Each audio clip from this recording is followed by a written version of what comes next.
what is the hesitation? Like, what is the motive for holding back or not jumping in? And most of the time it's fear, right? Like in his case, it might've been fear of doing something else wrong and being slapped in the face. But I think most of us have just an innate and learned fear of failure, right? It's like, if I fail, if my business fails, if my idea fails, if my product fails, that means something about me. That means that I don't know, or I'm not smart enough, or I'm not good enough, or whatever, which is, it's like this core human thing that's really, really hard to root out of yourself.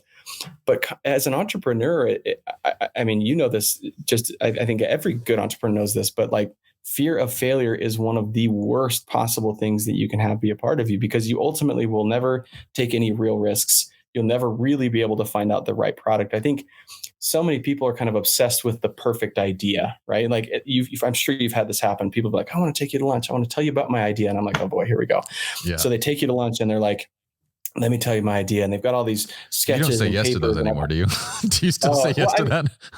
What I tell them is do it, like build the idea, because guess what? Whatever you have here, this idea that you have is probably not it. Like, this is not the idea. What you have is a direction and a start, but do that and then see if that actually works, because most likely it's a derivative of this idea that you have that might or might not work. But you've got to get to that derivative as soon as possible and stop sitting in your bedroom, like dreaming up how you're going to scale it to international, the community and make billions of dollars. Like, they're already thinking about like level 10 when really they haven't even got off the launch pad yet. And that's something that's just really hard to break out of. And there's some funny stories around this, but like, one way I see this, this fear of failure and kind of this fear dynamic in entrepreneurship is people will be like, hey, I have this idea, but I need you to sign an NDA. And I'm kind of like, ooh, unless you are a NASA scientist with an algorithm that helps us time travel, or unless you are some crazy like quantum physicist, most likely your idea is not even original.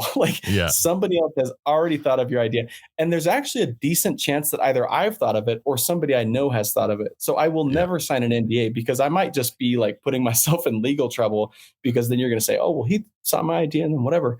And it just proves kind of this mindset of like, it's not the idea that matters. It's not the idea. Anybody can come up with an idea, and actually really good ideas, but it's the execution, it's the implementation, it's the iteration on that idea that really, really that drives the value. I had this one guy one time, and he was a good friend, but it was this weird ending to a relationship. He had told me about this idea, and it was actually a really good idea. I was like, wow, that's smart. And Airbnb actually does the exact idea that he's doing now. But at the time it was like, wow, that's kind of a cool idea. And then fast forward like 3 years later, and I think I was just getting started with DevMountain, and I can't remember the exact context, but he was like, hey, I want to take you to lunch and kind of catch you up with stuff. And I'm like, okay, cool. So we go to lunch, and he's kind of like asking me these really questions, like about what I'm up to and like how I got about doing it and all these different things. And at one point I was just like, what is it that you want to talk about? And he's like, I just need to ask you a question. He's like, are you stealing my idea? What? And I was like, dude, I haven't even thought about your idea in 3 years. Like, he was in this like crazy place of like paranoia of somebody's going to steal my idea and build it before I have a chance to.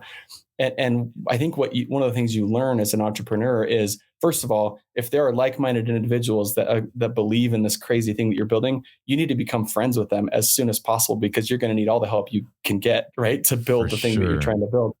And secondly, like, if you can't execute on your idea and somebody else is able to, then you probably had no business doing it in the first place, right? And that comes back to the first thing of like, even in that and failing in that, you're going to learn way more than just like being paranoid and have everybody sign NDAs and being scared that everyone's stealing your idea. It was an interesting kind of comical experience.